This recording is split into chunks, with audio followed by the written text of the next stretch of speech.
এবার বিশ্বের সবচেয়ে বড় যুদ্ধজাহাজ মোতায়েন করলেন মার্কিন প্রেসিডেন্ট ডোনাল্ড ট্রাম্প। নতুন করে বড় ধরনের যুদ্ধের ইঙ্গিতে নড়ে চড়ে বসেছে গোটা বিশ্ব।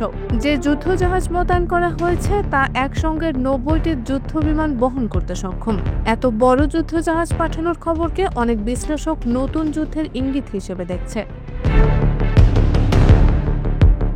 মার্কিন প্রতিরক্ষা মন্ত্রী পিট হেগসেট শুক্রবার ভূমধ্য সাগর থেকে বিমানবাহী যুদ্ধজাহাজ ইউএসএস জেরাল্ড আর ফোর্ড ক্যারিবীয় অঞ্চলে পাঠানোর নির্দেশ দেন। জাহাজটি একসঙ্গে 90টি বিমান বহন করতে সক্ষম।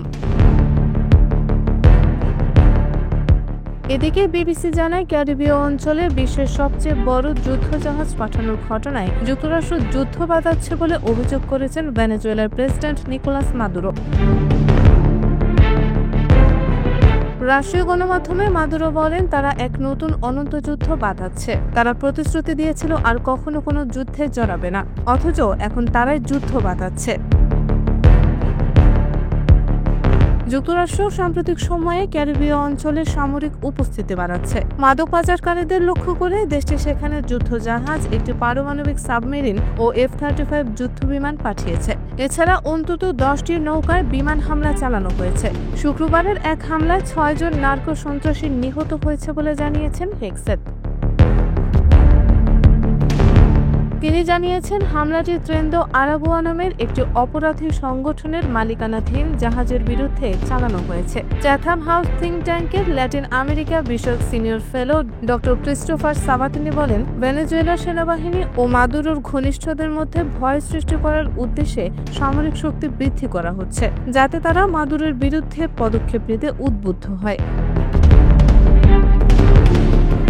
পেন্টাগনের ঘোষণা অনুযায়ী ইউএসএস জেরাল্ড আর ফোর্ড ক্যারিবীয় অঞ্চল সহ মধ্য ও দক্ষিণ আমেরিকার অন্তর্ভুক্ত সাউদার্ন কমান্ড অঞ্চলে মোতায়েন হবে।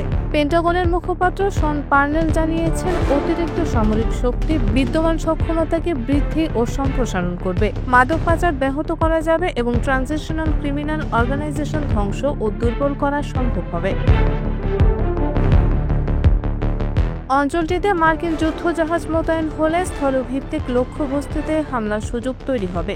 ট্রাম্প বারবার ভেনেজুয়েলার স্থল অভিযান চালানোর সম্ভাবনার কথা বলেছেন। মার্কিন সংবাদ মাধ্যম CNN জানিয়েছে, ট্রাম্প কোকেন উৎপাদন কেন্দ্র ও মাদক পাচারের রুটগুলোকে লক্ষ্যবস্তু বানাতে পারে। তবে চূড়ান্ত সিদ্ধান্ত এখনো হয়নি। জাহাজটির সর্বশেষ অবস্থান ক্রোয়েশিয়ার উপকূলে ছিল। শুক্রবারের হামলা ট্রাম্প প্রশাসনের এই অঞ্চলে 10ম সামরিক অভিযান। সেপ্টেম্বরের পর থেকে অধিকাংশ অভিযান ক্যারিবীয় অঞ্চলে হলেও 21 ও 22 অক্টোবর প্রশান্ত মহাসাগরে হামলা চালানো হয়েছে। কংগ্রেসের কয়েকজন ডেমোক্রেট ও রিপাবলিকান সিনেটর হামলার বৈধতা এবং প্রেসিডেন্টের ক্ষমতা নিয়ে উদ্বেগ প্রকাশ করেছেন।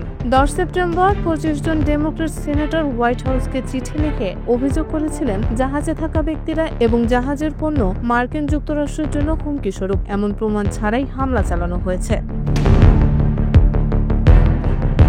কেন্টাকি থেকে রিপাবলিকান সিনেটর পল বলেছেন, এমন হামলার জন্য কংগ্রেসের অনুমতি দরকার। তবে ট্রাম্প দাবি করেছেন, তার এ ধরনের হামলার আইনি ক্ষমতা রয়েছে এবং ট্রেন্দো আরাবুয়াকে তিনি সন্ত্রাসী সংগঠন বলে ঘোষণা করেছেন। সাংবাদিকদের সঙ্গে কথা বলার সময় ট্রাম্প বলেছেন, আমি এটি করতে পারি, প্রয়োজনে কংগ্রেসের কাছে যাব। মার্কিন পররাষ্ট্রমন্ত্রী মার্কো রুবিও বলেছেন, যদি কেউ না চায় যে মাদকবাহী নৌকা ধ্বংস হোক, তবে আমেরিকায় মাদক পাঠানো বন্ধ করো।